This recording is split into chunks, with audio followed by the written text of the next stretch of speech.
আসসালামু আলাইকুম। জাতীয় চিড়িয়াখানা তো ঢাকা হলো গাড়ি পার্কিং, যারা গাড়ি নিয়ে আসবে তাদের জন্য চিড়িয়াখানা। আর ওটা হলো জাতীয় উদ্যান। তো ওখানেও একটা কাউন্টার আছে, এদিকেও কাউন্টার আছে। তো কখনো যদি উদ্যানে যান তাহলে ওই পাশ থেকে কাটতে হবে, আর যদি চিড়িয়াখানা যান এই পাশ থেকে। আর উপরে খেয়াল করে নেবেন যে কোন পাশে আপনি যাচ্ছেন, কোনটা চাচ্ছেন। তো বলুন যে আপনি চিড়িয়াখানায় যাবেন কিন্তু টিকিট কাটবেন ওই পাশে, যেহেতু আবার গাড়ি দিয়ে নিয়ে এসে ঘোরানোর পর ওই পাশে নামাই দেবে। রোববারে হলো সরকারি বন্ধ।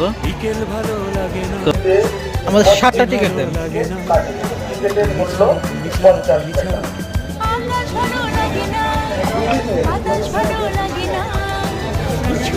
সম্মানিত দর্শক, একশো টাকা চেঞ্জ করে দেন। বাংলাদেশ জাতীয় চিড়িয়াখানার পক্ষ থেকে স্বাগত।